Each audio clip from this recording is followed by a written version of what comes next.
So good morning to one and all.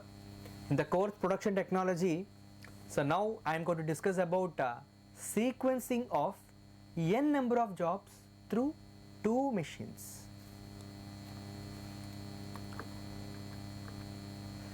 The aim of the session is to familiarize the students with the concept of sequencing of n number of jobs through two machines, and the objectives are: the session is designed to understand the concept of Johnson's rule, the steps involved in Johnson's algorithm, and the process of sequencing n jobs through two machines.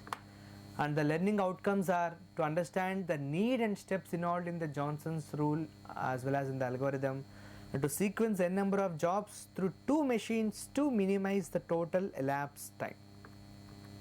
Elapsed time means the time which is taking to complete all jobs under the machines as per the sequence. The total time will be called as elapsed time. Now Johnson's rule will discuss. Johnson's rule. What is the purpose of this rule? Using this Johnson's rule only, we can able to identify the sequence of jobs when those jobs need to process under only two machines. This rule is a method of scheduling jobs in two machines. This rule is applicable only whenever the jobs are processing under only two machines or two work centers. Okay. Next, the primary objective of this Johnson's rule is to find an optimal sequence of jobs to reduce the total make span or to reduce the elapsed time, which means the total amount of time it makes or takes to complete all the jobs. To minimize the total, to reduce the total make span only, we are using this Johnson's rule. This also reduces the amount of idle time between the two work centers or stations. This method also minimizes the make span in case of the two work centers also. Now the steps involved in Johnson's rule while identifying a sequence of jobs which need to be processed under two machines. To identify the sequence, what are the steps involved in the Johnson's algorithm or rule? We'll see now. First, list the various jobs and their processing times at each station or work center. List that first. Next, out of all, try to select the job with the shortest activity. If it belongs to first, you please schedule it first. If the shortest time is available with the second machine, then the sequence you place it in the last. You break ties arbitrarily. You please try to eliminate the shortest job from the further consideration after step number 2. Repeat these two steps towards the center of job schedule until all jobs have been scheduled. Okay, follow this. Anyhow, I will explain with one problem how to apply all these steps, how to get the sequence. I will explain. Let us solve a problem. You see this problem here. There are 5 jobs are there, each of which must go through two machines A and B in the order of A, B, which means here 5 jobs are there. The jobs are 1, 2, 3, 4, 5. Each job need to process under machine A first, then the same job will go to machine B, then this job 1 need to process under machine B also. Every job need to process under both machines in the order A, B. Fourth job need to go to A first, machine B next, like that. Now the time is also given here. The job 1 is spending 5 minutes of time under machine A. Afterwards it will go to machine B. There it is going to spend for 2 minutes, like that. These are the processing times in minutes are given here. Next, the sequence. We have to find the sequence that minimizes the total elapsed time required to complete the jobs, and also you have to find the idle times of both machines A and B.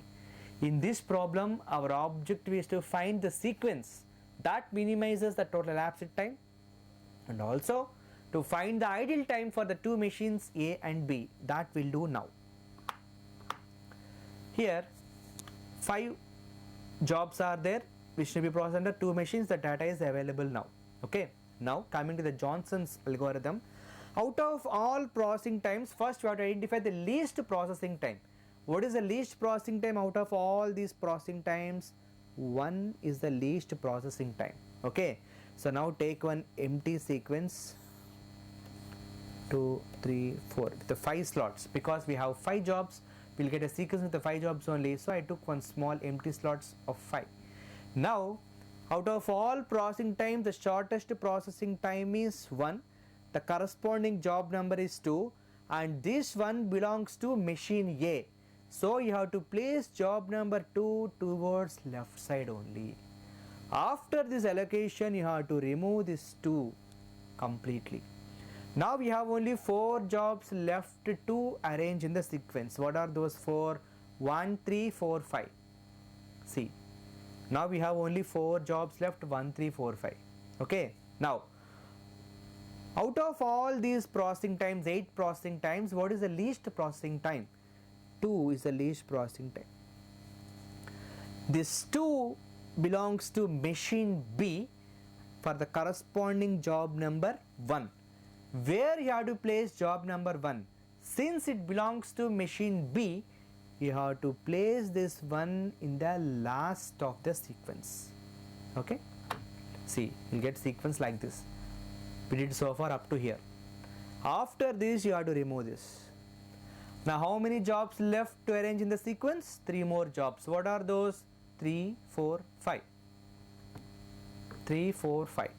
Okay.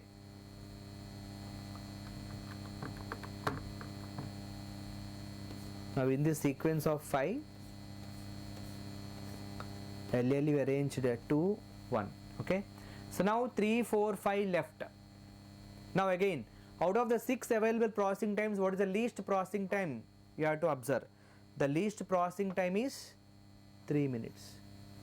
This 3 belongs to machine A, so you have to place job number 4 towards the left side only. Afterwards, you have to eliminate this.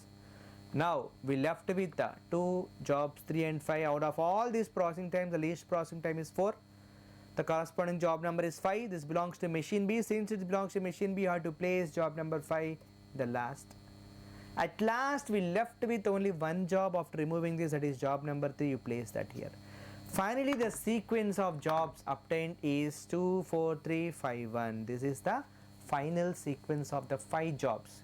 This is the best sequence through which, if you go, definitely the total make span is going to be reduced. We can able to minimize the total elapsed time with this sequence. Like this, with the help of the Johnson's rule for the 2 machine problems, definitely we can able to identify the sequence of the jobs. The jobs are n. N means 5, 6, 10, any number of jobs are there. If they are processing under only 2 machines, definitely we can able to identify the best sequence of the jobs using Johnson's algorithm like this. Okay. Now we can identify the total elapsed time and also the idle times for the both machines. Okay, for which you must and should know the given data. Okay, you know the given data is nothing but this. For the 5 jobs, what are the processing times are available? Okay, whatever the processing times are available, that you have to consider here.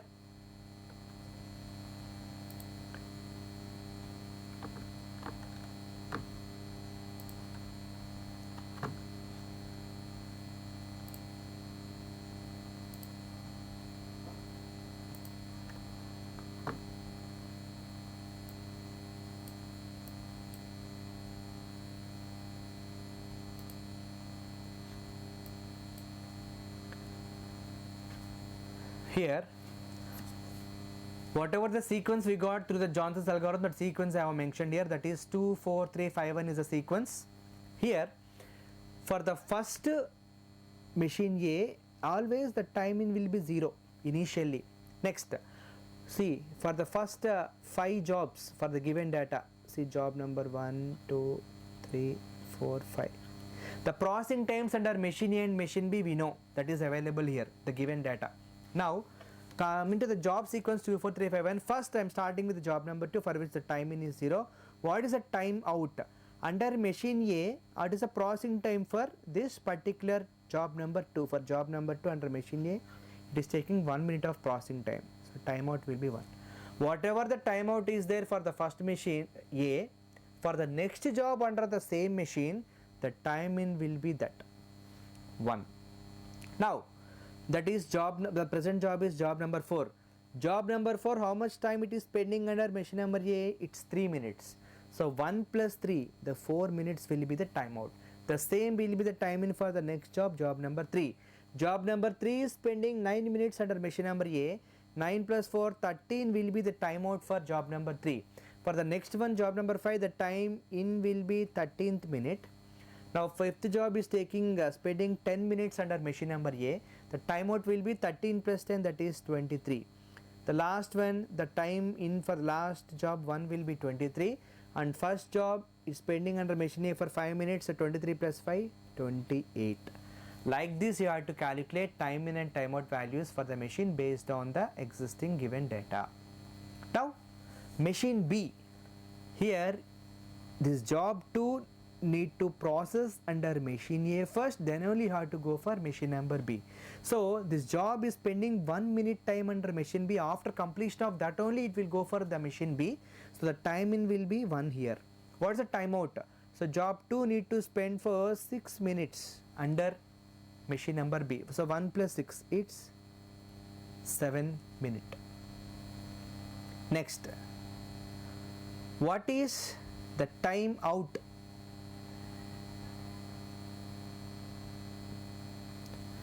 The timeout will be 7 only here, because here the 7th minute only job number 2 is completing. After completion of that only next job, 4th job is going to process under machine number B, 7. Now coming to 4th job, it is spending around 8 minutes under machine number B. So it is entering at 7, so 7 plus 8, 15 minutes is the timeout value. So next, it is entering at 15th for the next job, that is job number 3. Job number 3 is spending for around 7 minutes here, so 7 plus 15, it's 22. Next, here one important point you have to remember here, see what is happening. See, for the job number 3, machine B, timeout is 22. The next is don't start at 22, because the reason is, you just see here, under machine A, job number 5 is there at 22. It is taking 23 minutes to complete. Here the previous job is complete at 22nd minute only in the machine B. So you have to wait for another minute. So the timing will become 23 here. Now fifth job is taking 4 minutes time under machine B.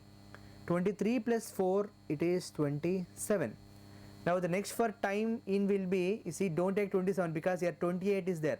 Already job 1 is there under machine A at that particular time. After completion of this only it will come here 28. The job 1 is taking around 2 minutes here. The total time will be 30. Timeout is 30 for the first job. Like that you have to do the identify the things. At last, see the same I have tabulated here. Now what is the total elapsed time, the total time taken to complete all 5 jobs under the both machines? The total elapsed time will be 30 minutes. Within 30 minutes the entire process is going to be completed. In this process, how much time the machine A is kept idle?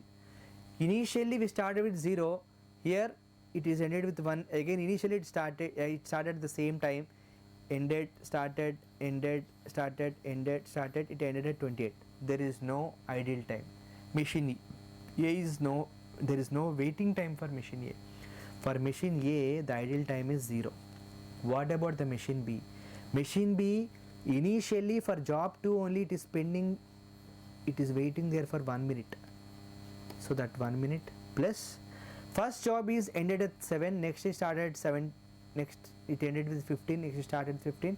It ended with 22, but next job, fifth one is started in the machine B at 23rd minute, which means previous job is ended with 22, the present one is started with 23. Here 1 minute difference is there, it is waiting for 1 minute, that you have to consider. Here another minute it is waiting. So totally machine B idle time, free time is 3 minutes. So finally the total elapsed time is 30. Machine A, oh I'm sorry, here machine A it is not waiting, but total completion time is total the job completion time is 30, no, the total time minus in the machine A it is completing all operations by 28 minutes, 38 minus 28, 2 minutes. The ideal time for A is 2 minutes, it's not 0. And the ideal time for machine B will be 3 minutes as I explained you here. Okay, initial 1 minute, here between 3 to 5 machines 1 minute, between 5 to 1 jobs, between 3 to 5 jobs 1 minute, and between 5 and 1 job another minute it is waiting. So the total ideal time for machine B is 3 minutes. Okay, so these are the activities mapped to this particular sequencing concept. These are the examples, and we have discussed and you understood about the session is learnt about you learnt about understand the need and steps in order the Johnson's rule as well as Johnson's algorithm, and you know how to sequence n number of jobs to 2 machines to minimize the total elapsed time. So these are the self-assessment questions. These are the terminal questions, books to refer. Thank you.